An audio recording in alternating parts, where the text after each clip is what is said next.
अस्सलामुअलैकुम नाजरीन, conceptual science YouTube channel में आप सबको खुशामदीद पेश करता हूँ। मैं हूँ एहसान दानिश। और जैसे कि हमने क्वांटम मैकेनिक्स के एक लेक्चर सीरीज़ का आगाज़ किया था, जिसके तकरीबन 2 लेक्चर्स अपलोड हो चुके हैं, जो कि चैनल के अंदर क्वांटम मैकेनिक्स के प्लेलिस्ट के अंदर आप जाके देख सकते हैं। आज हमारा तीसरा लेक्चर है क्वांटम मैकेनिक्स के बेसिक कॉन्सेप्ट में से एक कॉन्सेप्ट आज हम डिस्कस करने वाले हैं। नाज़रीन मोहतरम, जैसे कि आप जानते हैं कि ख़ास तौर पर जो नहीं जानते हैं इनको मैं बताता चलूं कि क्वांटम मैकेनिक्स को कंस्ट्रक्ट या डेवलप करने के पीछे कुछ वजूहात थे। क्लासिकल फ़िज़िक्स के अंदर कुछ ऐसे प्रॉब्लम्स रोनुमा हुए थे at the end of 19th century में, जिनको एक्सप्लेन करने के लिए क्लासिकल लॉज और ख़ास तौर पर क्लासिकल मैकेनिक्स के लॉज को इस्तेमाल करके एक्सप्लेन करने की कोशिश की गई, मगर क्लासिकल फ़िज़िक्स जो है इन प्रॉब्लम्स को एक्सप्लेन करने में नाकाम हो गई थी। वो प्रॉब्लम्स क्या थे? वो थे ब्लैक बॉडी रेडिएशन का जो कर्व था, इसके बाद फोटो इलेक्ट्रिक इफ़ेक्ट थी, और कॉम्पटन इफ़ेक्ट था, और इसके अलावा हाइड्रोजन एटम का सॉल्यूशन था। ये चारों मेन प्रॉब्लम्स हैं जिनके जो खुसूसियात हैं, करैक्टरिस्टिक्स हैं, वो क्लासिकल फ़िज़िक्स कम्प्लीटली डिस्क्राइब नहीं कर पाई। इसलिए क्वांटम मैकेनिक्स का जो है ना कंस्ट्रक्ट करना बहुत लाजमी पड़ा। तो क्वांटम मैकेनिक्स के बेसिक कॉन्सेप्ट यहाँ से स्टार्ट होते हैं। क्वांटम मैकेनिक्स का जो आगाज़ है वो इन्हीं कॉन्सेप्ट से स्टार्ट हो जाता है। तो हमने ब्लैक बॉडी रेडिएशंस के ऊपर इससे पहले वाले लेक्चर नंबर 2 में डिस्कस किया है। आज हम डिस्कस करने वाले हैं फ़ोटो इलेक्ट्रिक इफ़ेक्ट। तो फ़ोटो इलेक्ट्रिक इफ़ेक्ट क्या है, इसके हवाले से आज हम इसकी आउटलाइंस को ज़रा गो थ्रू करते हैं। आउटलाइंस है what is photo electric effect,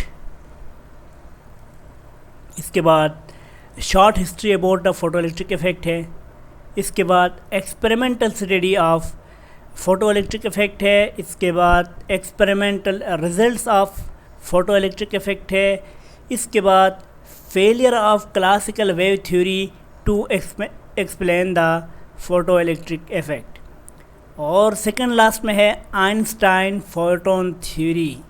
फिर लास्ट में जो है explanation of objection raised against the classical theory.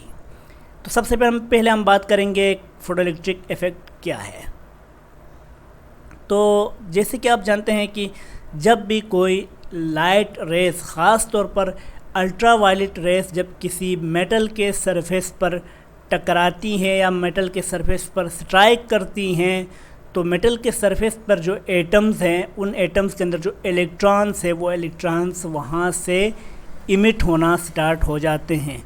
और जो इलेक्ट्रॉन्स इस लाइट की वजह से मेटल के सरफेस से इमिट होते हैं, इन इलेक्ट्रॉन्स को हम फोटो इलेक्ट्रॉन्स कहते हैं।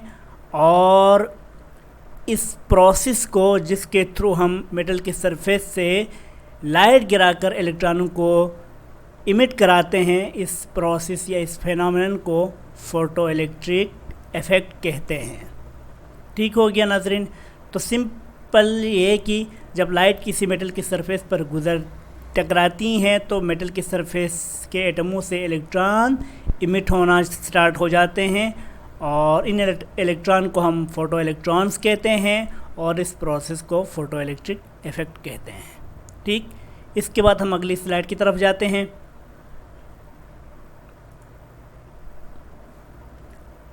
अगली स्लाइड है history of photo electric effect. Photo electric effect की ज़रा हिस्ट्री के यहाँ पर हम थोड़ा बहस करते हैं। हिस्ट्री थोड़ी शॉर्ट करेंगे, इतना लंबा चौड़ा नहीं करेंगे।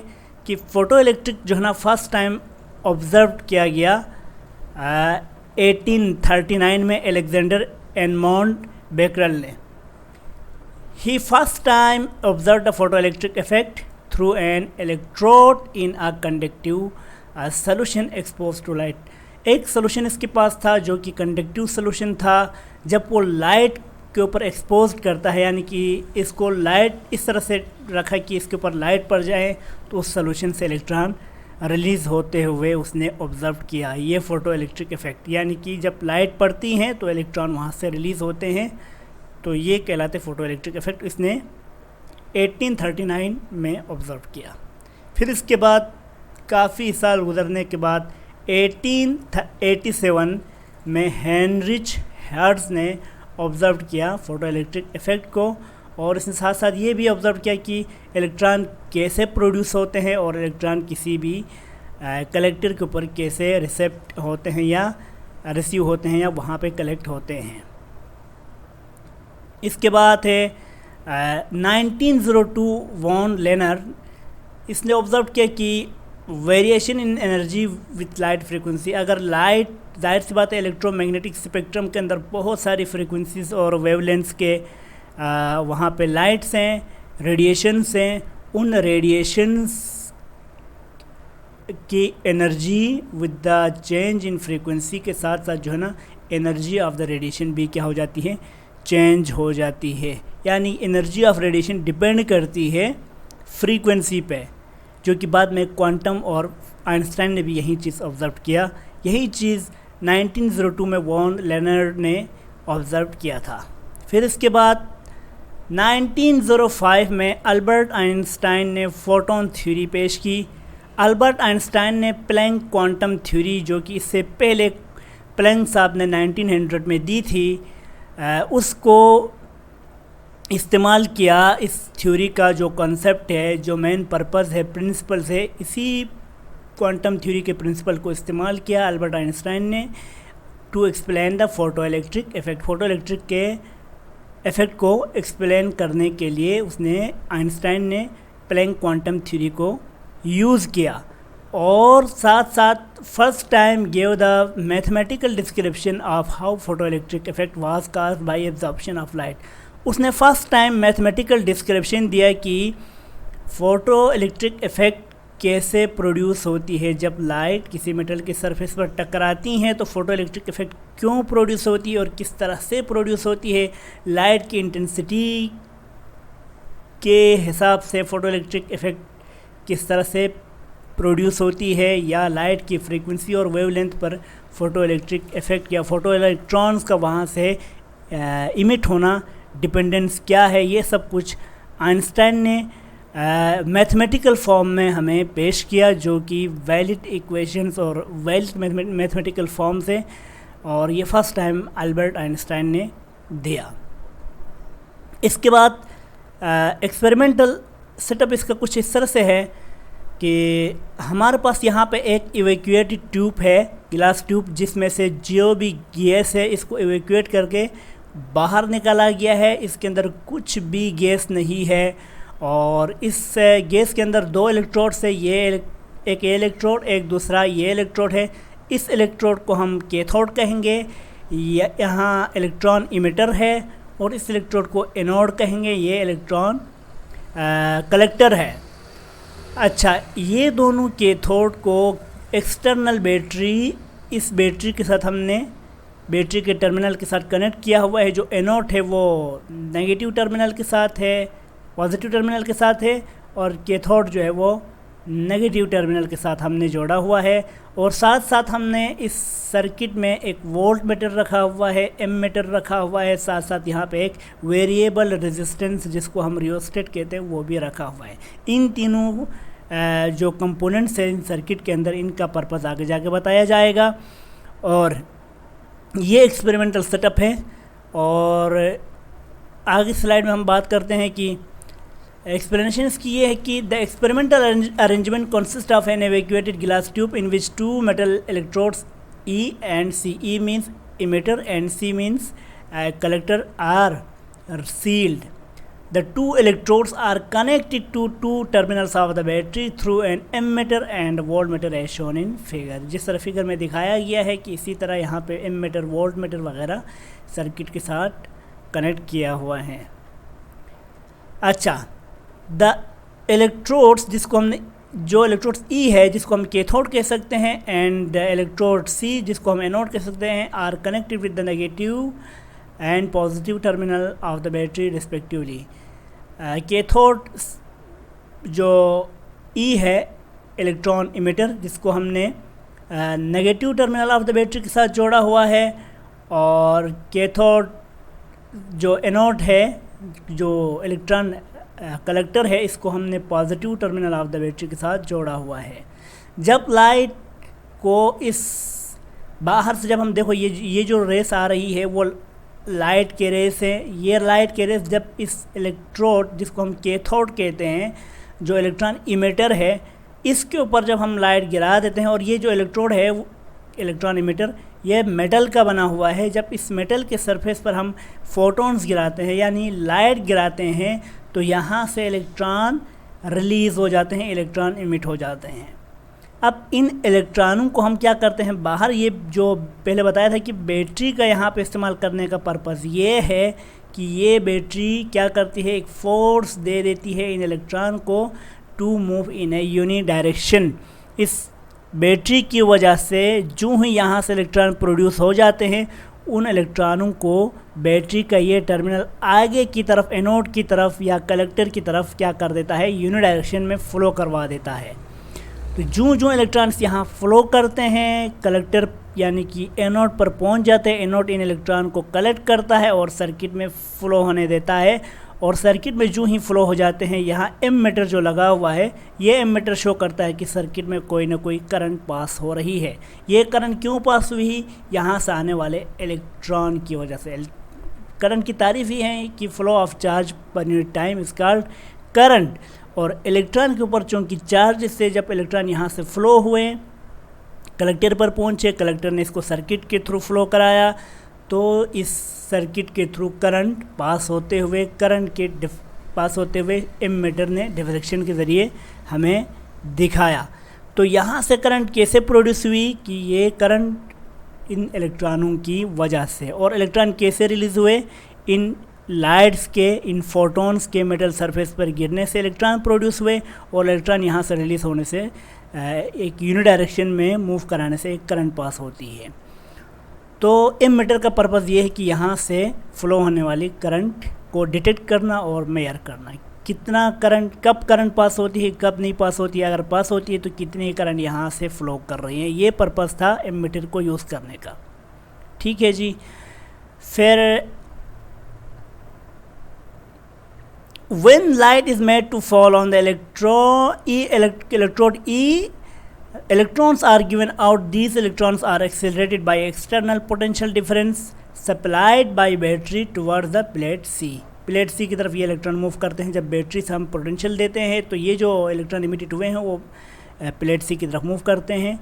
और a current is shown by ammeter if light is switched off. जो ना जब इलेक्ट्रॉन यहाँ से कलेक्टर की तरफ पहुँचते हैं तो यहाँ पे एमीटर क्या शो करता है, एक करंट शो करता है। अगर ये लाइट को बंद कर दिया जाए तो इस सरफेस से इलेक्ट्रॉन रिलीज़ होना छोड़ देंगे, और जब इलेक्ट्रॉन रिलीज़ होना छोड़ देंगे तो इस सर्किट से कोई करंट पास नहीं होगी। जो ही लाइट बंद किया फ़ौरन करंट क्या हो जाती है, ज़ीरो हो जाती है। कोई करंट यहाँ पे शो नहीं करती है। एमीटर से कोई करंट हम नहीं देख सकते, ऑब्ज़र्व नहीं करते हैं, बिकॉज क्योंकि लाइट को हमने स्विच ऑफ किया है। तो ये जो करंट पास हो रही थी वो because of light, because of photon. So that is why this current is known as photo current, right. इसके बाद चूँकि आप जानते हैं कि इमिटर जो इलेक्ट्रॉन इमिटर है जिसको हमने ई का नाम दिया हुआ है, और इलेक्ट्रॉन कलेक्टर जिसको हमने सी का नाम दिया हुआ है, और ये दोनों जो इलेक्ट्रॉन कलेक्टर और इमिटर जो है वो दोनों डिफरेंट मटेरियल्स के बने हुए होते हैं। सो इन दोनों के दरमियान भी एक ईएमएफ इंड्यूस्ड होता है, और ईएमएफ हमेशा बरकरार रहता है क्योंकि एक इलेक्ट्रॉन कलेक्टर है, एक इलेक्ट्रॉन इमिटर है। तो लिहाजा इन दोनों के दरमियान एक ईएमएफ होता है, और इस ईएमएफ को हम कॉन्टेक्ट पोटेंशियल डिफरेंस कहते हैं। इन दोनों के दरमियान जो पोटेंशियल डिफरेंस क्रिएट होता है उसको हम कॉन्टेक्ट पोटेंशियल डिफरेंस कहते हैं, जिसको हम VCDP, VC पीडी, वी जो है पोटेंशियल को शो करता है, सी पी डी सब्सक्रिप्ट में मैंने लिखा है, इसका मतलब है contact potential difference, and it remains constant through out the experiment. ये जो दोनों इलेक्ट्रॉन्स के दरमियान जो ईएमएफ है, कॉन्टैक्ट पोटेंशियल डिफरेंस है, वो कांस्टेंट रहता है। तो अब टोटल जो पोटेंशियल है वो क्या होता है, बैटरी का पोटेंशियल जो एक्सटर्नल बैटरी से मिल रहा है प्लस इन इलेक्ट्रोड्स के दरमियान जो पोटेंशियल है, इन दोनों को सम अप करके इस सर्किट के अंदर सर्किट को जो पोटेंशियल मिल रहा है वो टोटल पोटेंशियल है, जिसको हम V कहते हैं। V किसके बराबर है, sum of the external potential supplied by the battery and the contact potential associated with the two electrodes used, right. इसके बाद हम आगे चलते हैं नेक्स्ट स्लाइड की तरफ। जैसे कि हमने बताया कि एक्सेलरेटेड इलेक्ट्रॉन्स जो है ना, बैटरी की पोटेंशियल देने वाले से बाहर की जो एक्सटर्नल बैटरी से जो पोटेंशियल दिया, उस पोटेंशियल की वजह से इलेक्ट्रॉन को एक्सेलरेशन मिल गया, इलेक्ट्रॉन एक यूनिट डायरेक्शन में एक्सेलरेट करने लगे। तो लिहाजा जब ये मूव करते हैं तो इलेक्ट्रॉन मैसिव पार्टिकल है, मास रखते हैं, तो इनकी कोई ना कोई काइनेटिक एनर्जी होगी विच कैन बी फाइंड। उन इलेक्ट्रॉनों की जो काइनेटिक एनर्जी का जो हमें अंदाज़ा होगा वो कैसे होगा, by reversing the polarity of plates E and C। हम अगर इन इलेक्ट्रॉनों की काइनेटिक एनर्जी का अंदाज़ा लगाना चाहें या काइनेटिक एनर्जी मालूम करना चाहें तो हमें इलेक्ट्रोड्स के पोलैरिटी को चेंज करना पड़ेगा। पोलैरिटी का मतलब ये कि पहले हमने इलेक्ट्रोड E को, इमिटर को negative terminal of the battery से जोड़ा था, C को positive terminal of the battery से जोड़ा था। अब हम रिवर्स करेंगे पोलैरिटी को, तो मतलब ये हुआ कि बैटरी के पॉजिटिव टर्मिनल को हम इलेक्ट्रोड E से जोड़ेंगे, नेगेटिव टर्मिनल को C से जोड़ेंगे। अब जब हम ऐसा करेंगे तो क्या होगा, जो एक रिटार्डिंग पोटेंशियल क्रिएट होगा। नेगेटिव टर्मिनल ऑफ बैटरी को हमने किससे जोड़ा हुआ है, एनोड से जोड़ा हुआ है, और एनोड से वहाँ पे इलेक्ट्रॉन अंदर आना स्टार्ट हो जाएंगे, और इस पोटेंशियल की वजह से जो इलेक्ट्रोड कैथोड और एनोड के दरमियान एक पोटेंशियल बैरियर क्रिएट होगा, जो कलेक्टर E से जो इलेक्ट्रॉन आ रहे हैं इनको C की तरफ आने नहीं देगा। जो भी इलेक्ट्रॉन्स आएंगे इनको रिमूव करना पड़ेगा। तो ये जो पोलैरिटी चेंज करने से इनके बीच में एक पोटेंशियल बैरियर क्रिएट हो जाएगा। इन बैरियर को क्रॉस करके आने में इलेक्ट्रॉन को बहुत ज़्यादा एनर्जी दरकार होगी। अगर इलेक्ट्रॉन के पास वो एनर्जी नहीं है तो इलेक्ट्रॉन C तक, कलेक्टर तक नहीं पहुंचेंगे। जब कलेक्टर तक नहीं पहुंचेंगे तो सर्किट में कोई करंट शो नहीं होगा। तो इलेक्ट्रॉनों को C तक पहुंचने के लिए बहुत ज़्यादा एनर्जी दरकार होती है। वो एनर्जी कहाँ से मिलेगी, वो एनर्जी जब मेटल के सरफेस पर बहुत ज़्यादा फ्रीक्वेंसी की एनर्जी स्ट्राइक करती है, तो इसका मतलब है बहुत ज़्यादा एनर्जी की रेडिएशन स्ट्राइक कर रही हैं। जब बहुत ज़्यादा एनर्जी की रेडिएशन मेटल की सरफेस पर स्ट्राइक करेंगी तो बहुत ज़्यादा एनर्जेटिक इलेक्ट्रॉन्स यहाँ से प्रोड्यूस होंगे। जो भी इलेक्ट्रॉन के पास एनर्जी आएगी, जिस एनर्जी को इस्तेमाल करते हुए इस रिटार्डिंग पोटेंशियल जो कि पोलैरिटी चेंज करने से मिला था, इस रिटार्डिंग पोटेंशियल को अगर इलेक्ट्रॉन क्रॉस करें तो उस वक़्त जो इलेक्ट्रॉन के पास एनर्जी आई होगी इसको maximum kinetic energy of the electron कहते हैं। जब इलेक्ट्रॉन के पास मैक्सिमम काइनेटिक एनर्जी आ जाती है तो जो बीच में बैरियर है, जो इलेक्ट्रॉन के फ्लो में रुकावट था, उस बैरियर को क्रॉस करके कलेक्टर C तक पहुंच जाते हैं और दोबारा जो है सर्किट में करंट फ्लो होना स्टार्ट हो जाती है। A photo electrons between the plates E and C as the potential difference gradually increase. जो ये potential difference, retarding potential difference जो है वो इंक्रीज होता जाता है, the electron shown by ammeter goes on decreasing.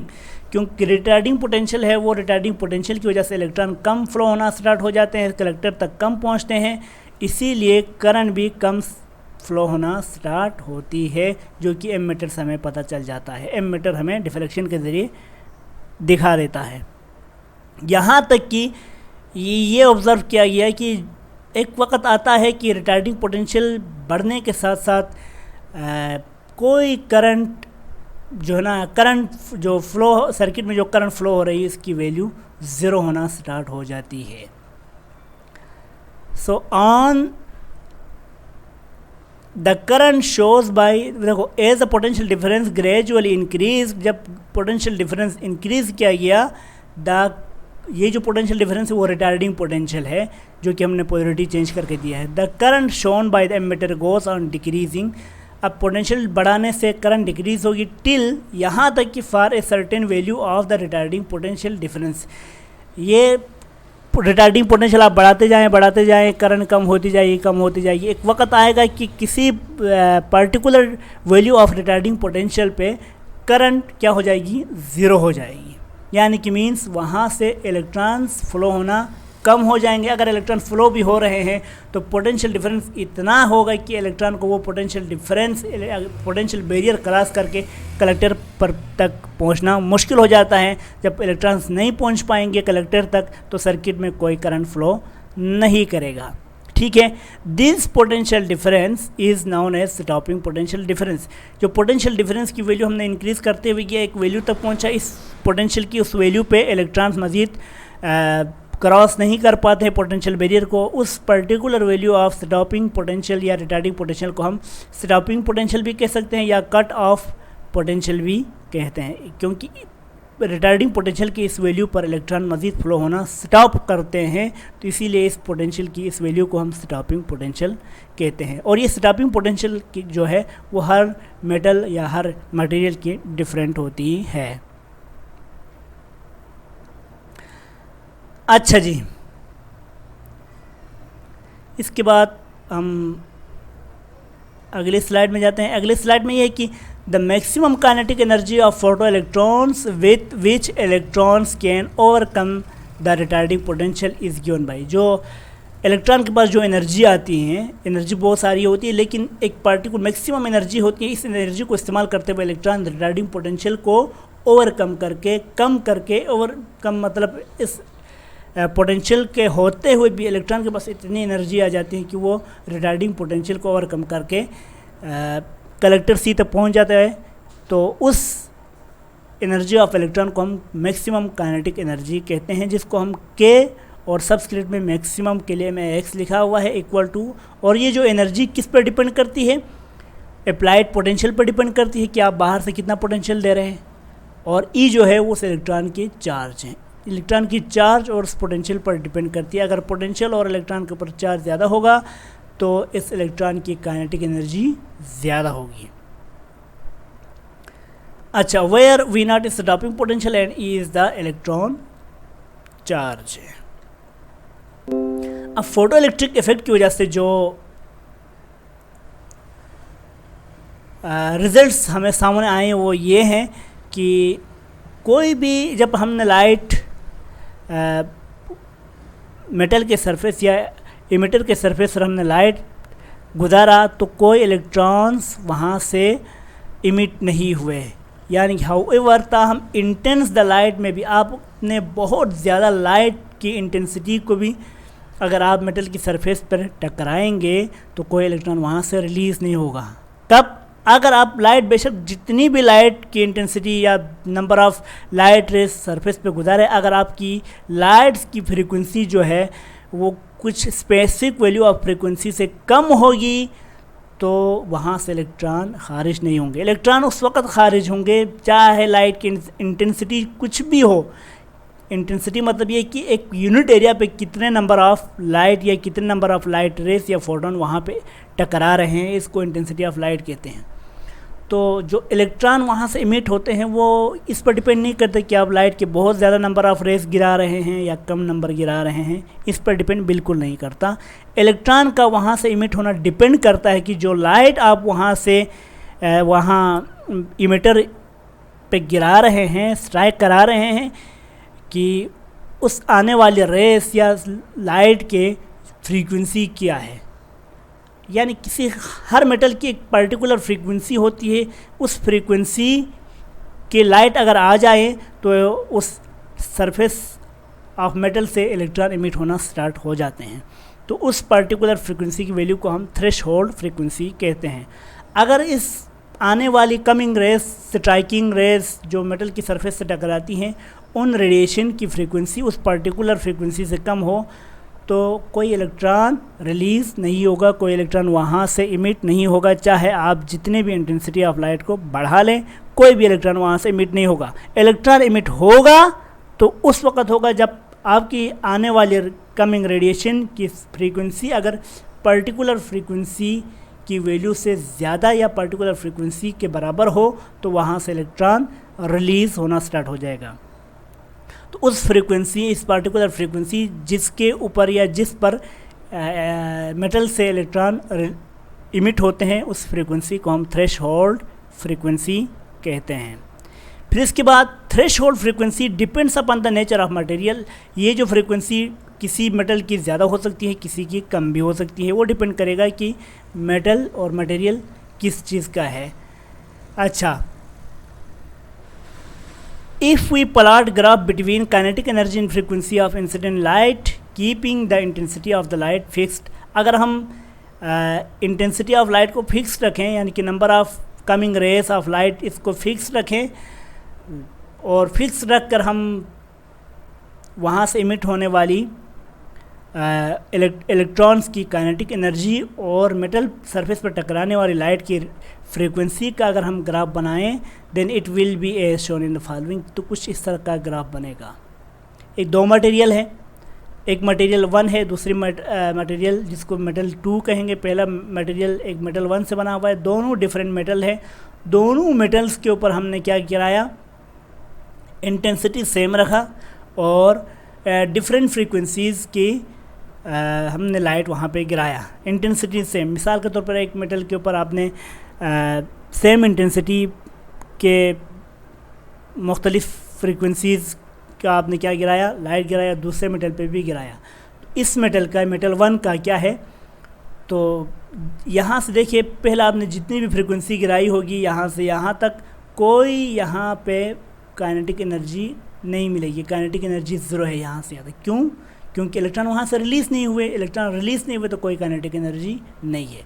जब फ्रीक्वेंसी आप बढ़ाते जाएं एक पार्टिकुलर वैल्यू पे पहुँच जाएं, तो यहाँ से काइनेटिक एनर्जी का बढ़ना स्टार्ट हो जाता है।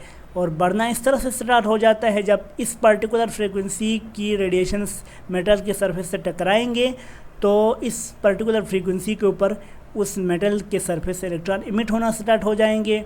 जब इलेक्ट्रॉन इमिट होना स्टार्ट हो जाएंगे तो इन इलेक्ट्रॉनों की काइनेटिक एनर्जी भी बढ़ती जाएगी। अब जो हम फ्रीक्वेंसी बढ़ाते जाएंगे तो मेटल के इलेक्ट्रॉन्स की जो काइनेटिक एनर्जी है वो भी बढ़ती जा रही है।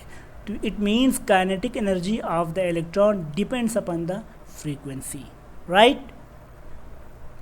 दूसरे मेटल है मेटल 2, जिसकी जो थ्रेशहोल्ड फ्रीक्वेंसी है वो यहाँ से यहाँ तक, अगर आप इस पर्टिकुलर वैल्यू से नीचे जितनी भी फ्रीक्वेंसी के लाइट अगर आप मेटल के सरफेस पर गिराएं, तो कोई इलेक्ट्रॉन मेटल 2 के सरफेस से इमिट नहीं होगा, क्योंकि इस फ्रीक्वेंसी के ऊपर आके इस मेटल के सरफेस से इलेक्ट्रॉन रिलीज़ होना स्टार्ट हो जाएंगे। तो ये मेटल 1 है, इसकी थ्रेशहोल्ड फ्रीक्वेंसी कम है, मेटल 2 की थ्रेशहोल्ड फ्रीक्वेंसी ज़्यादा है। मेटल 1 में इस फ्रीक्वेंसी के ऊपर इलेक्ट्रॉन रिलीज़ करना स्टार्ट कर देंगे और मेटल 2 पे इस फ्रीक्वेंसी के ऊपर इलेक्ट्रॉन इमिट होना स्टार्ट हो जाएंगे। क्योंकि जो हम लेफ़्ट टू राइट की तरफ जाते हैं यूँ, तो फ्रीक्वेंसी बढ़ती जाती है, या इस फ्रीक्वेंसी की निस्बत इस फ्रीक्वेंसी की वैल्यू ज़्यादा है। तो मेटल 2 के लिए इस फ्रीक्वेंसी के ऊपर इलेक्ट्रॉन इमिट होना स्टार्ट हो रहे हैं, मेटल 1 के लिए इस फ्रीक्वेंसी के ऊपर इलेक्ट्रॉन इमिट होना स्टार्ट हो रहे हैं।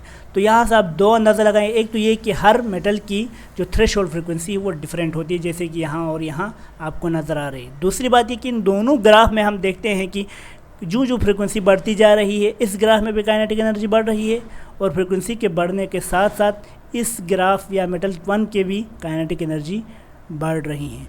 तो काइनेटिक एनर्जी और फ्रीक्वेंसी का डायरेक्ट रिलेशन है। Kinetic energy of the emitting electron depends upon the frequency of the radiation striking on the surface of the metal। ठीक, ये दो चीज़ें इस ग्राफ से क्लियर हो रही हैं।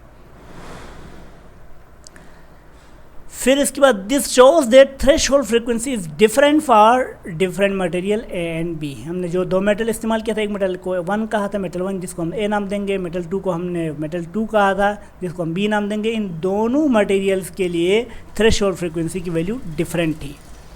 The maximum energy of the photo electron increase is electron, photo electron जो इमिट होते हैं इनकी काइनेटिक एनर्जी मैक्सिमम होगी, बढ़ेगी विद द इंक्रीजिंग फ्रीक्वेंसी। जब हम फ्रीक्वेंसी को बढ़ाएंगे तो इलेक्ट्रॉन्स की काइनेटिक एनर्जी भी बढ़ जाएगी।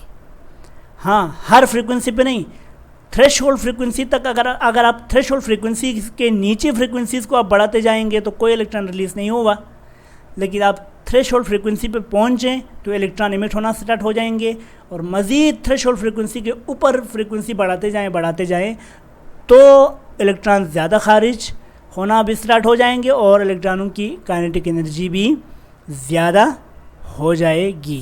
कंडीशन ये है कि थ्रेशोल्ड फ्रीक्वेंसी के ऊपर आप अगर फ्रीक्वेंसी बढ़ाएं तो काइनेटिक एनर्जी बढ़ेगी। अगर थ्रेशोल्ड फ्रीक्वेंसी के नीचे की रेडिएशन आप वहाँ पे गिरा रहे हैं और बढ़ाते भी रहे हैं, यहाँ तक कि अगर आप बेशक थ्रेशोल्ड फ्रीक्वेंसी के नीचे की वैल्यू अगर आप बढ़ाते भी जाएं तो कोई इलेक्ट्रॉन वहाँ से रिमूव भी नहीं होगा, कोई इलेक्ट्रॉन रिलीज़ भी नहीं होगा और इनकी काइनेटिक एनर्जी भी बढ़ेगी भी नहीं।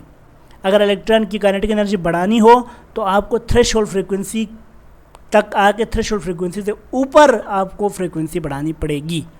इसके बाद है चौथा जो रिज़ल्ट है वो ये है कि photo electrons are instantaneously even when weakest possible beam of light frequency above f0 falls on the emitter।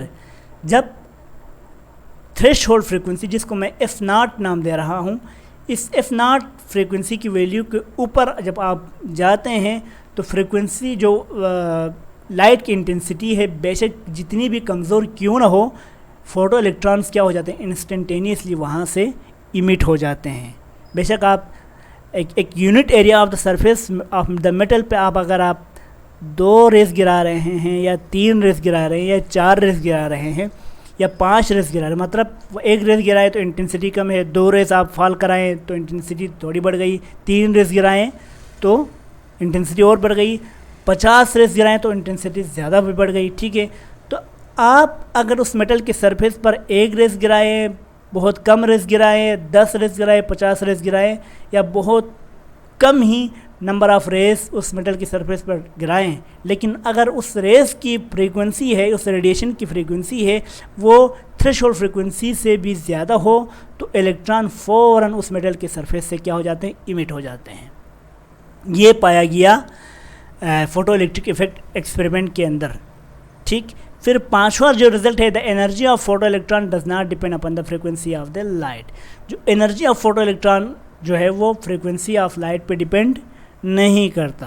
हाँ, ये करते हैं उस वक़्त जब फ्रीक्वेंसी कट ऑफ फ्रीक्वेंसी या थ्रेशोल्ड फ्रीक्वेंसी से एबव हो तो उस वक्त kinetic energy of the photo electron depend करती है फ्रीक्वेंसी ऑफ द लाइट पे। लेकिन अगर फोटो इलेक्ट्रॉन्स की एनर्जी डिपेंड नहीं करती, अगर लाइट की फ्रीक्वेंसी थ्रेशोल्ड फ्रीक्वेंसी से भी कम हो तो डिपेंड नहीं करेगी।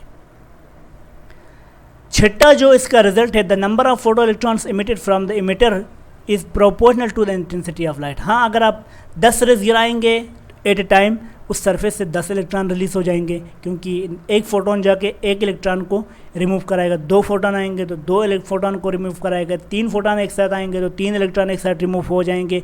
लाइट के अगर 10 फोटोन एक साथ आ जाएंगे तो उस मेटल की सरफेस से 10 इलेक्ट्रॉन एक साथ इमिट हो जाएंगे।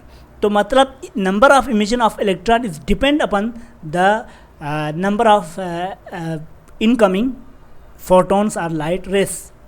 तो इसका मतलब ये हुआ कि नंबर ऑफ फोटो इलेक्ट्रॉन्स जो इमिट होते हैं वो डिपेंड करते हैं किस पर, इंसिडेंट लाइट की इंटेंसिटी पर। अगर लाइट की इंटेंसिटी ज़्यादा टकरा रही है मेटल की सरफेस से तो वहाँ से ज़्यादा इलेक्ट्रॉन इमिट हो जाएंगे, अगर लाइट की इंटेंसिटी कम हो तो कम इलेक्ट्रॉन इमिट करेंगे।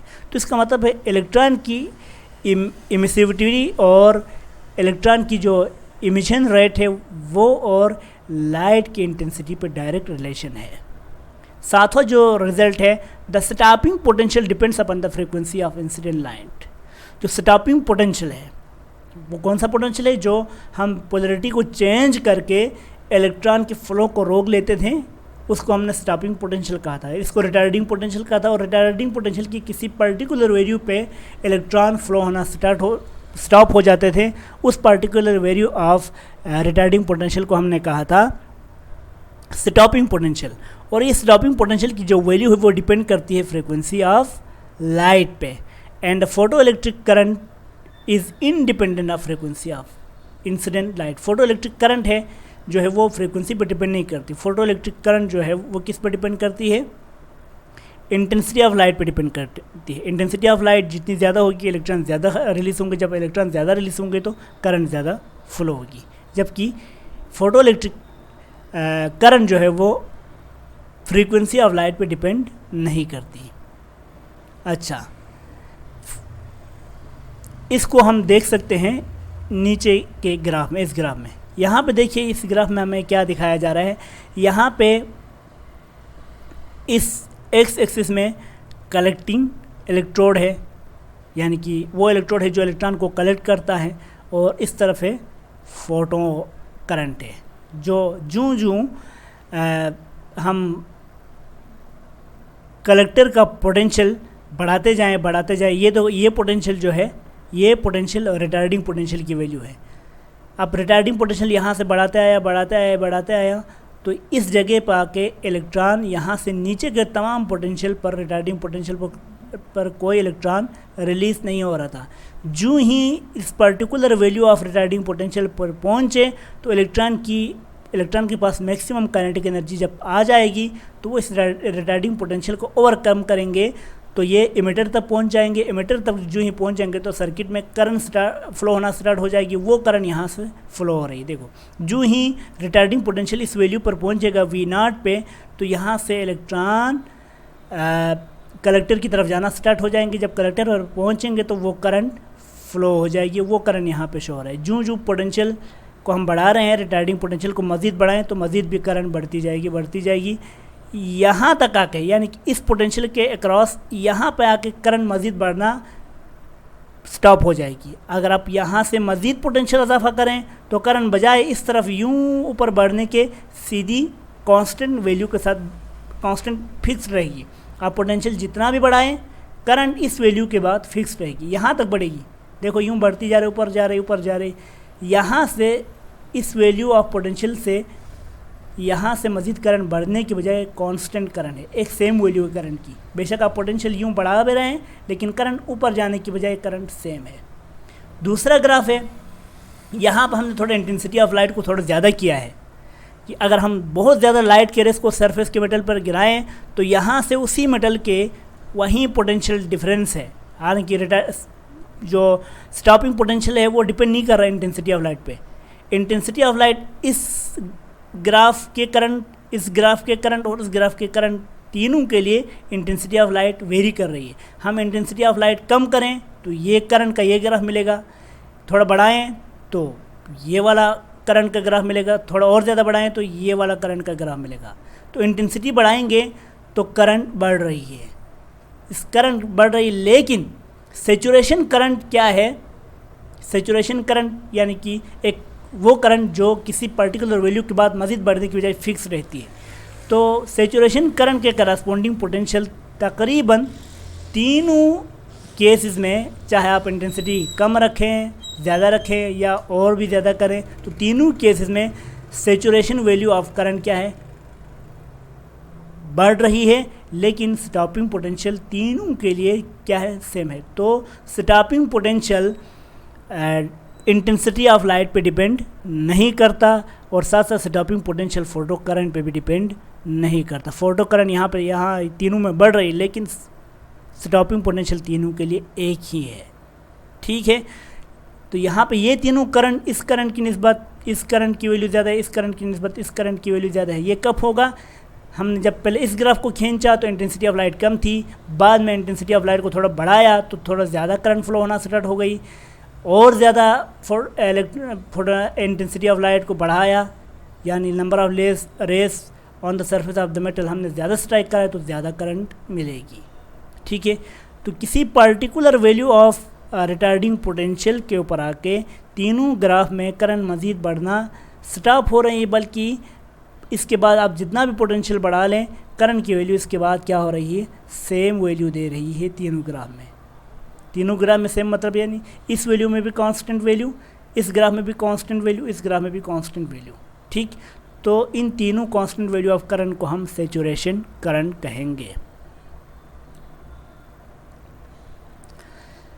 इसके बाद है variations of potential photo current with the potential difference. Potential difference को अगर हम बढ़ाने से फोटो करंट के अंदर क्या वेरिएशंस आती हैं। As we can see in above graph that if V is the positive and large enough, अगर आप पोटेंशियल, जो V मतलब पोटेंशियल है, पोटेंशियल अगर पॉजिटिव हो यानी ज़ीरो से अबव हो और बहुत ज़्यादा हो, the photo current reach is a constant saturation value eight which the photo electron ejected from emitter E and collected by C। इसका मतलब क्या होता है, अगले ग्राफ में हम पहले वाले ग्राफ में देखें, जब आप रिटार्डिंग पोटेंशियल बढ़ाते जाएंगे तो इलेक्ट्रॉन कलेक्टर से इमिट होते हुए इमिटर की तरफ आते जाएंगे, करंट भी बहुत ज़्यादा बढ़ती जाएगी। इस वैल्यू पे आने के बाद करंट मज़ीद बढ़ना कम हो जाएगी। मज़ीद क्यों कम होगी, इसका मतलब होगा कि वहाँ इमिटर से कोई इलेक्ट्रॉन फ्लो इमिट नहीं हो रहे हैं। जब इलेक्ट्रॉन वहाँ से इमिट नहीं हो रहे तो मतलब ये कि उस इमिटर से तमाम के तमाम इलेक्ट्रॉन इमिट हो चुके हैं, मज़ीद इमिट नहीं हो रहे हैं, और वो तमाम इलेक्ट्रॉन कलेक्टर के पास कलेक्टेड हुए हैं। इसलिए मज़ीद करंट यहाँ फ्लो नहीं कर रही, बल्कि करंट की वैल्यू कांस्टेंट दिखाई दे रही है तीनों ग्राफ में। इस कांस्टेंट वैल्यू ऑफ करंट को हम सैचुरेशन करंट कहेंगे। तो यही चीज़ यहाँ पे बता रहे हैं। The saturation current rises to double if the intensity of light is doubled. यहाँ देखिए, इस ग्राफ की निस्बत हमने इंटेंसिटी ऑफ लाइट को थोड़ा बढ़ाया तो सैचुरेशन करंट भी बढ़ गई।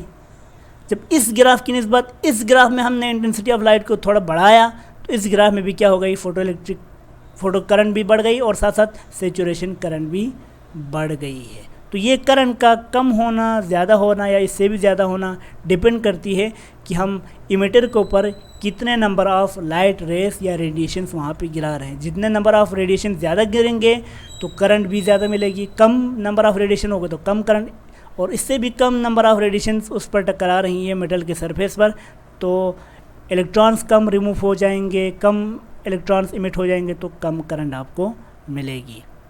ठीक है, इसके बाद हम ये बताने की कोशिश करते हैं failure of classical wave theory to explain the photo electric effect.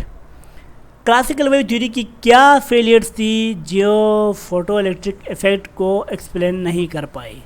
तो 3 major features of photo electric effect can not explain in terms of classical wave theory. Classical wave theory 3 important major feature of photo electric effect है वो explain नहीं कर पाई, और अब भी अगर हम क्लासिकल वेव थ्योरी को इस्तेमाल करके इन तीनों चीज़ों को एक्सप्लेन करने की कोशिश करें तो हम इस वक्त भी हम एक्सप्लेन नहीं कर सकते हैं। तो वो 3 क्रूशल प्रॉब्लम्स क्या थे। इंटेंसिटी प्रॉब्लम, यानी कि ये कि classical wave theory requires that oscillating electric field vector E equal to sin omega t of the light waves increases in amplitude as the intensity of light beams is increased। जो आप metal की surface पर पहले 2 race आए, फिर 4 race आपने गिराया, फिर 10 रेस गिराया, फिर 50 रेस गिराया, तो मतलब क्या है, जब जो आप नंबर ऑफ रेस गिरा रहे हैं तो इंटेंसिटी ऑफ लाइट, उस मेटल की सरफेस पर टकराने वाली इंटेंसिटी ऑफ लाइट आप बढ़ा रहे हैं। तो क्लासिकल थ्योरी ये कहती है जब नंबर ऑफ रेस आप गिराएंगे तो वो तमाम नंबर ऑफ रेस, चूँकि क्लासिकल थ्योरी में लाइट को वेव के तौर पर ट्रीट किया जाता है, तो जब बहुत सारी वेव्स एक साथ आ रही हैं तो वो एक दूसरे के साथ इंटरफेयर करके इनका एम्पलीट्यूड क्या करते हैं, बढ़ा देते हैं। जब एम्पलीट्यूड बढ़ा देते हैं तो इसका मतलब जो है उन वेव्स के अंदर जो ऑसिलेटिंग इलेक्ट्रिक फील्ड है उसको बढ़ना चाहिए। तो जो इंटेंसिटी ऑफ लाइट बढ़ेगी तो इलेक्ट्रिक फील्ड वेक्टर भी बढ़ेगा। तो since the force applied to electrons is E मतलब ये कि ये जो ई है इलेक्ट्रिक फील्ड है, ये जो ई है इलेक्ट्रॉन है। तो जो फोर्स हमने अप्लाई किया है बाहर से पोटेंशियल देके वो फोर्स डिपेंड करता है इलेक्ट्रिक फील्ड पर डिपेंड करता है और इलेक्ट्रॉन की चार्ज पर डिपेंड करता है। इसका मतलब ये होगा कि kinetic energy of photo electron should also increase as a light intensity increase. अगर ऐसा है तो काइनेटिक एनर्जी ऑफ इलेक्ट्रॉन को बढ़ना चाहिए with increase the intensity of light. लेकिन एक्सपेरिमेंटली ये हुआ, एक्सपेरिमेंटली कि ये साबित हुआ कि kinetic energy of electron intensity पर डिपेंड नहीं करता, बल्कि उसका स्टॉपिंग पोटेंशियल और इलेक्ट्रॉन के ऊपर जो चार्ज है उन दोनों पर डिपेंड करता है। यहाँ पर क्लासिकल थ्योरी के मुताबिक ये है कि इलेक्ट्रॉन की जो काइनेटिक एनर्जी है वो डिपेंड करना चाहिए इंटेंसिटी ऑफ लाइट पे। लेकिन एक्सपेरिमेंटली जो हमें नज़र आया, हमें ऑब्जर्व हुआ, वो ये है कि kinetic energy of electron depend करता है स्टॉपिंग पोटेंशियल और इलेक्ट्रॉन की चार्ज ई पे डिपेंड करता है। कोई इंटेंसिटी ऑफ लाइट पे kinetic energy of electron depend नहीं करता। तो इसका मतलब एक तजाद पैदा हो गया एक्सपेरिमेंटल रिजल्ट और क्लासिकल की प्रेडिक्शन के दरमियान, which shows that kinetic energy is independent of intensity of light. तो ये था इंटेंसिटी प्रॉब्लम। दूसरा प्रॉब्लम है फ्रीक्वेंसी प्रॉब्लम। कि frequency problem classical wave theory जो है वो अब तक नहीं बता सकी, या उस वक्त भी नहीं बता सकी कि हर मटेरियल के लिए कोई स्पेसिफिक वैल्यू फ्रीक्वेंसी क्यों होती है जिससे नीचे की फ्रीक्वेंसी ऑफ लाइट को अगर हम मेटल की सरफेस पर टकराएं तो कोई इलेक्ट्रॉन वहाँ से इमिट नहीं होते हैं, कोई करंट वहाँ हमें नहीं मिलती। लेकिन किसी पार्टिकुलर वैल्यू पे आके, फ्रीक्वेंसी ऑफ लाइट के पार्टिकुलर वैल्यू पे आके उस मेटल के सरफेस से इलेक्ट्रॉन रिलीज़ करते हैं। यानी कि इस तरह की कोई पार्टिकुलर फ्रीक्वेंसी क्यों होती है, हर फ्रीक्वेंसी के ऊपर, हर फ्रीक्वेंसी ऑफ लाइट की वजह से सरफेस से इलेक्ट्रॉन क्यों नहीं रिलीज़ होते हैं। अगर उस लाइट की बहुत सारी फ्रीक्वेंसीज होती हैं आने वाली रेस की, लेकिन किसी पार्टिकुलर फ्रीक्वेंसी पे आके ये मेटल से इलेक्ट्रॉन इमिट होना स्टार्ट होते हैं। उससे इस फ्रीक्वेंसी से अगर नीचे वैल्यू की कोई फ्रीक्वेंसी ऑफ लाइट वहाँ से टकरा रही है मेटल के ऊपर तो कोई इलेक्ट्रॉन इमिट नहीं होता। ऐसा क्यों था? क्लासिकल थ्योरी के पास इसके कोई एक्सप्लेनेशन नहीं थी। Classical wave theory neither offers the explanation of frequency dependence on the kinetic energy of the ejected electrons, nor why there should be minimum frequency, जिसको हम threshold frequency कहते हैं, at which electrons are emitted from the each metal। ठीक। तीसरा जो problem है वो time delay problem. Classical wave theory ये कहती है कि चूँकि जब जो लाइट है, लाइट फोटोन है, फोटोन तो उस वक्त फोटोन का कंसेप्ट नहीं था। लाइट को जो है क्लासिकल वेव थ्योरी के मुताबिक लाइट को एज ए वेव ट्रीट किया जाता था। जब लाइट एज ए वेव किसी मेटल के सरफेस पर टकराएंगी तो उस वेव की जो एनर्जी है वेव फ्रंट के क्रॉस इक्वली डिस्ट्रीब्यूट होगी, जो कि इक्वली डिस्ट्रीब्यूट होने की वजह से मेटल के सरफेस पर जो एटम के इलेक्ट्रॉन है उनको एनर्जी एक साथ नहीं मिलती, कम एनर्जी मिलती। उस कम एनर्जी से इलेक्ट्रॉन को आसानी से रिलीज़ नहीं किया जा सकता। तो जूँ लाइट के रेस आते जाएंगे, मेटल की सरफेस पर टकराते जाएंगे, एनर्जी उस मेटल के सरफेस के इलेक्ट्रॉनों को डिस्ट्रीब्यूट होती जाएगी। हर इलेक्ट्रॉन या कुछ इलेक्ट्रॉन के पास इतनी एनर्जी आ जाएगी कुछ टाइम गुजरने के बाद, फिर वो इनफ अमाउंट ऑफ एनर्जी के बाद, इस इनफ अमाउंट ऑफ एनर्जी को हासिल करने के बाद इलेक्ट्रॉन उस मेटल के सरफेस से इमिट हो जाएंगे। तो इसका मतलब ये हुआ कि जो लाइट उस मेटल की सरफेस पर ऑब्जर्व हुई है और इलेक्ट्रॉन का इमिट होने के दरमियान कुछ टाइम गुजरेगा। एक टाइम गुजरने के बाद वहाँ मेटल के सरफेस से इलेक्ट्रॉन रिलीज़ हो जाएंगे। ये था क्लासिकल वेव थ्योरी की प्रेडिक्शंस। लेकिन एक्सपेरिमेंटली ये साबित हुआ कि लाइट जो ही मेटल के सरफेस पर टकराती है, अगर उस लाइट की फ्रीक्वेंसी थ्रेशोल्ड फ्रीक्वेंसी से एबव हो तो वो लाइट जो ही मेटल की सरफेस पर टकराएगी तो वहाँ से फ़ौरन इलेक्ट्रॉन इमिट हो जाते, कोई टाइम वहाँ पे नहीं लगता। तो ये प्रॉब्लम जो है टाइम डिले का जो प्रॉब्लम जो क्लासिकल थ्योरी एक्सप्लेन करती थी वो यहाँ पर आके तजाद पैदा करता है। एक्सपेरिमेंटली ये साबित हुआ कि उस रेस की जो फ्रीक्वेंसी है थ्रेशोल्ड फ्रीक्वेंसी से ज़्यादा हो तो कोई टाइम नहीं लगेगा कि इलेक्ट्रॉन फ़ौरन मेटल की सरफेस से इमिट हो जाएंगे। The classical electromagnetic wave theory predicts that electrons are ejection of electrons only when they acquire sufficient energy to escape. ये कहती है कि इलेक्ट्रॉन उस वक्त खारिज होंगे जब इलेक्ट्रॉन के पास सफिशेंट एनर्जी होगी.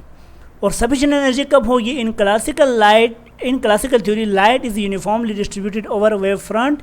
Thus, if light is feeble enough, there should be measurable time lag.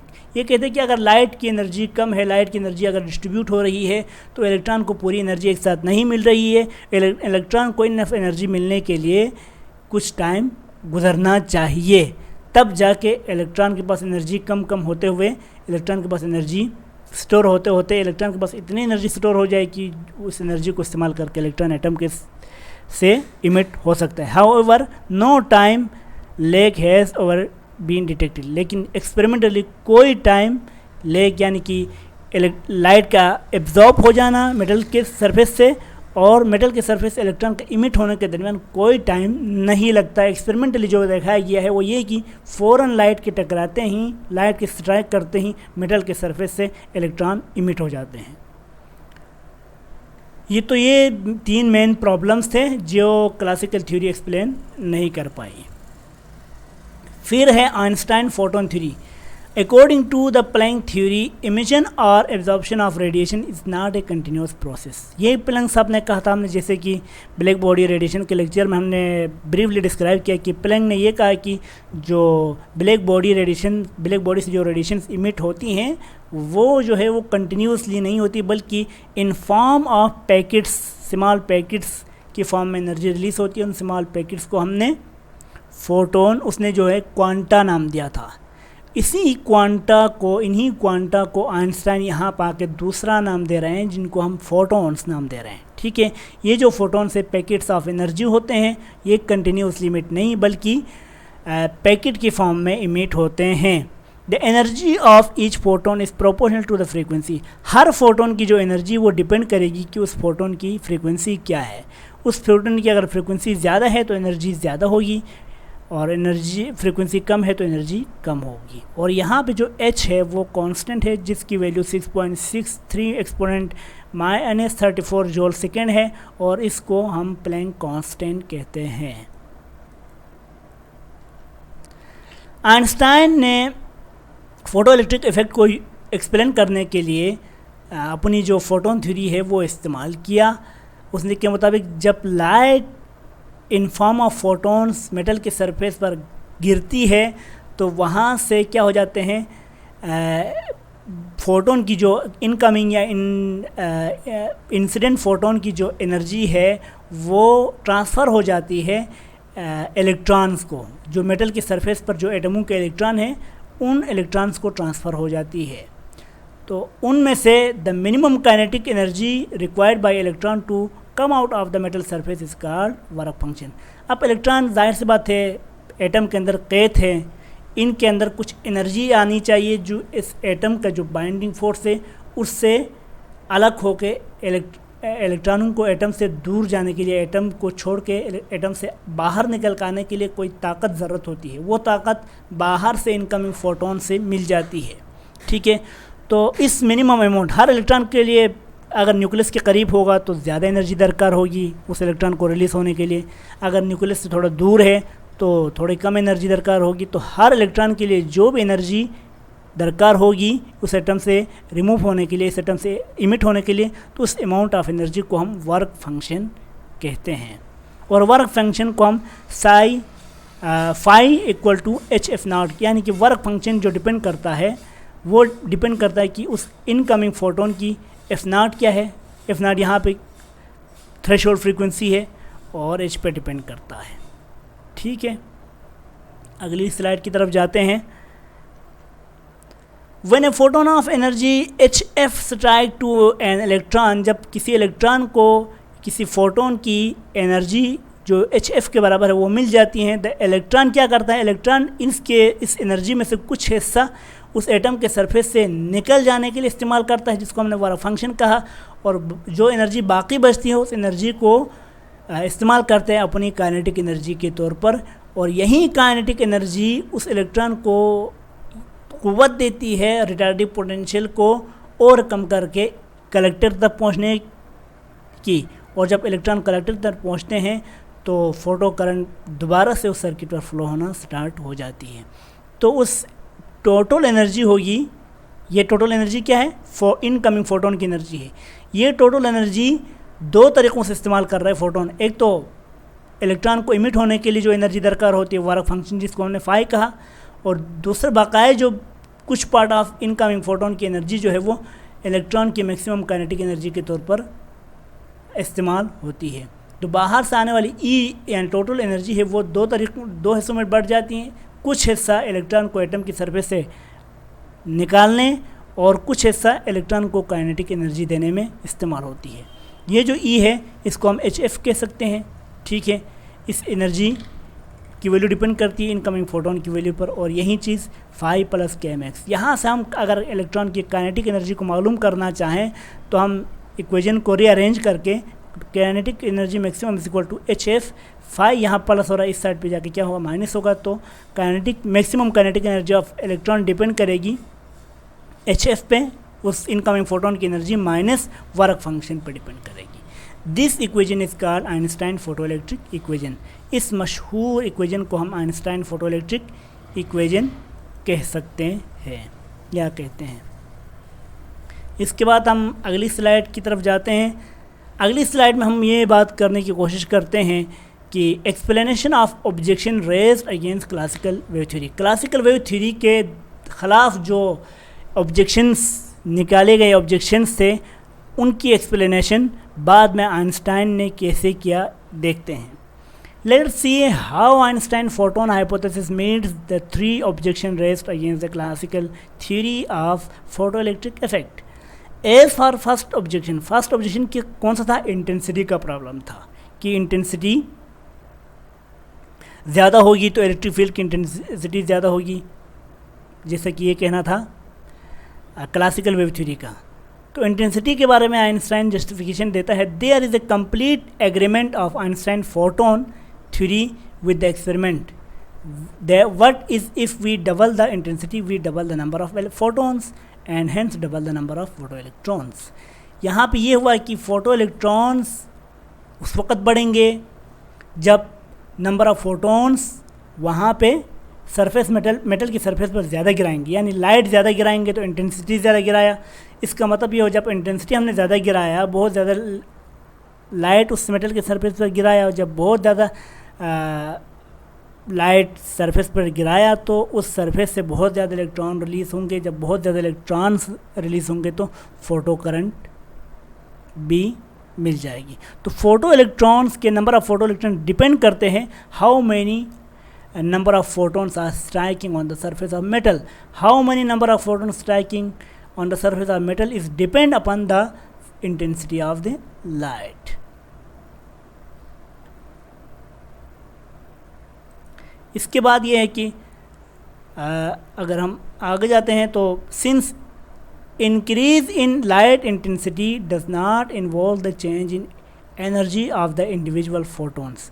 आप लाइट की इंटेंसिटी को जितना भी बढ़ाएं फोटोन की एनर्जी पर कोई इफ़ेक्ट नहीं पड़ता। फोटोन की एनर्जी पर इफ़ेक्ट पड़ता है अगर आप फ्रीक्वेंसी को बढ़ाएं। ज़्यादा फ्रीक्वेंसीज़ के अगर लाइट उस सरफेस पर गिर रही है, बेशक इंटेंसिटी कम ही क्यों ना हो, अगर उस कमिंग इंसिडेंट फोटोन की एनर्जी ज़्यादा होगी, फ्रीक्वेंसी ज़्यादा होगी, तो इस फोटोन की एनर्जी भी ज़्यादा होगी। अगर उस फोटोन की फ्रीक्वेंसी कम होगी तो एनर्जी भी कम होगी। बेशक आप 1000 कम फ्रीक्वेंसी के 1000 फोटोन्स गिराएं तो इनके पास एनर्जी कम होगी। अगर ज़्यादा फ्रीक्वेंसी के आप 10 फोटोन भी गिराएं तो इनकी एनर्जी ज़्यादा होगी। मतलब energy of photon depends upon its frequency, not on the intensity of the light. The maximum energy of photo electron does not change. यानी कि आप इंटेंसिटी को बढ़ाएं तो फोटोन की एनर्जी में चेंज नहीं आएगी, फोटोन की एनर्जी में चेंज नहीं आएगी तो मैक्सिमम एनर्जी ऑफ इलेक्ट्रॉन के ऊपर भी चेंज नहीं आएगी। क्योंकि इलेक्ट्रॉन को जो मैक्सिमम एनर्जी मिलती है वो कहाँ से मिलती है, फोटोन से मिलती है। फोटोन्स की एनर्जी इलेक्ट्रॉन को दो हिस्सों में डिवाइड करता है कि एक हिस्सा इलेक्ट्रॉन एटम से रिमूव होने में, इमिट होने में, दूसरा हिस्सा काइनेटिक एनर्जी के तौर पर इस्तेमाल करेगा। जब बाहर से फ्रीक्वेंसी कम मिल रही है तो फोटोन की एनर्जी कम मिल रही है। जब फोटोन की एनर्जी ही कम है तो इलेक्ट्रॉन को भी कम एनर्जी मिल रही है, लिहाजा इलेक्ट्रॉन की मैक्सिमम काइनेटिक एनर्जी भी कम होगी अगर फोटोन की एनर्जी कम होगी। फोटोन की एनर्जी कम कब होगी? जब फोटोन की फ्रीक्वेंसी कम होगी। फ्रीक्वेंसी ऑफ फोटोन कम होगी तो एनर्जी ऑफ फोटोन कम होगी, एनर्जी ऑफ फोटोन कम होगी तो maximum energy of photo electron भी कम होगी, राइट। अच्छा, जस्ट हाँ, अगर आप इंटेंसिटी आप बढ़ाएंगे रेडिएशन की तो सिर्फ और सिर्फ वहाँ से इमिट होने वाले इलेक्ट्रॉन की तादाद बढ़ जाएगी, लेकिन एनर्जी में कोई बड़ापन नहीं आएगा। द सेकेंड प्रॉब्लम जो कि फ्रीक्वेंसी का प्रॉब्लम था, द सेकेंड प्रॉब्लम जिसको हम फ्रीक्वेंसी प्रॉब्लम कहते हैं, is made by Einstein. Einstein ने कहा कि maximum kinetic energy of electron depend करती है, अगर maximum kinetic energy of electron zero के बराबर होगी। अगर kinetic energy of photo electron zero है तो इसका मतलब क्या है? Einstein equation reduces to zero, यानी कि अगर काइनेटिक एनर्जी ज़ीरो है तो इसकी जगह में हम अगर आप ज़ीरो पुट करें, इसकी जगह में अगर हम काइनेटिक एनर्जी को ज़ीरो पुट करें तो ई जो है या एच एफ जो है वो सिर्फ और सिर्फ फाई के बराबर होगी। ठीक है, यही चीज़ यहाँ पे लिखा हुआ है, फाई जो है एच एफ नॉट के बराबर होगी, which means that photon has just enough energy to eject photo electrons and none extra to appear as kinetic energy. हाँ, फोटोन की जो एनर्जी होगी, अगर आप इलेक्ट्रॉन के पास कोई काइनेटिक एनर्जी नहीं है तो kinetic energy of electron zero हो गई, तब भी फोटोन के पास इतनी एनर्जी होगी कि वो इलेक्ट्रॉन को एटम के सरफेस से रिमूव कर सके, लेकिन कोई अमाउंट ऑफ एनर्जी उस इलेक्ट्रॉन को काइनेटिक एनर्जी के तौर पर नहीं मिलेगी। जस्ट इलेक्ट्रॉन को एटम के सरफेस से रिमूव कराने की एनर्जी फोटोन के पास होगी इस कंडीशन में। तीसरी बात है कि if frequency F smaller than the threshold frequency F not, तो क्या होगा?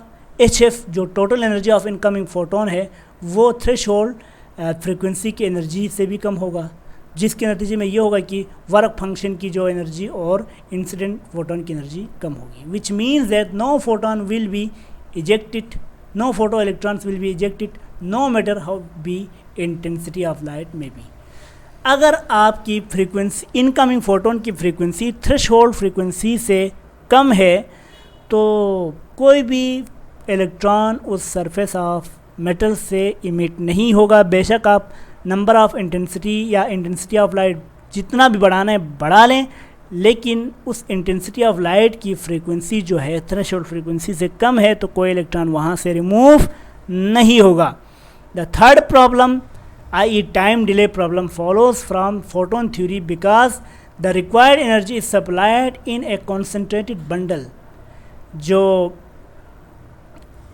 एनर्जी रिक्वायर्ड होती है इलेक्ट्रॉन को इमिट होने के लिए वो कंसनट्रेटेड यानी कि एक पैक्ड बंडल की फॉर्म में उस इलेक्ट्रॉन को मिलती है। It is not separate uniformly, ये जो एनर्जी इलेक्ट्रॉन को मिलती है इन फॉर्म ऑफ फोटोन वो यूनिफॉर्मली सेपरेट नहीं होती उस मेटल के सरफेस पर। It is not separate uniformly over beam cross section as the wave theory, जिससे कि वेव थ्योरी कहती है कि जो जब लाइट फोटोन सरफेस पर टकराती हैं तो उस लाइट की एनर्जी है वो हर इलेक्ट्रॉन को थोड़ी थोड़ी होके यूनिफॉर्मली डिस्ट्रीब्यूट होती है, इसलिए इलेक्ट्रॉन को वहाँ से इमिट होने के लिए फ़ौरन एनर्जी नहीं मिलती, थोड़ी थोड़ी एनर्जी मिलती जाएगी। जब एनर्जी थोड़ा ज़्यादा हो जाएगी तो कुछ टाइम गुजरने के बाद वो इलेक्ट्रॉन इमिट करते हैं। ये था क्लासिकल वेव थ्योरी की प्रेडिक्शन। लेकिन क्वांटम या photon theory, Einstein photon theory ये कहती है कि नहीं, जो इलेक्ट्रॉन इमिट होते हैं उनके लिए फ़ोटोन जो ही टकराते हैं तो वो जो फोटोन की एनर्जी है वो कंसनट्रेटेड बंडल की फॉर्म में, पैकेट ऑफ द फोटोन की फॉर्म में उन इलेक्ट्रॉन को एनर्जी मिलती है। कोई एनर्जी आगे पीछे डिस्ट्रीब्यूट नहीं होती। जो फोटोन है हर फोटोन की एनर्जी है एक इलेक्ट्रॉन को रिमूव और इसको काइनेटिक एनर्जी देने में इस्तेमाल होती है। तो इसी के साथ आज का लेक्चर ख़त्म हुआ चाहते हैं। नेक्स्ट लेक्चर में हम इंशाल्लाह मिलेंगे। तब तक के लिए अपने और अपने प्यारे अज़ीज़ों का ख्याल रखिएगा। और अगर वीडियो पसंद आई या लेक्चर अच्छा हो गया या अच्छा लगा या कुछ चीज़ें यहाँ पर समझ में आई हैं तो वीडियो को लाइक कीजिएगा, शेयर कीजिएगा और चैनल को ज़रूर सब्सक्राइब कीजिएगा। Thank you so much. अल्लाह हाफ़िज़।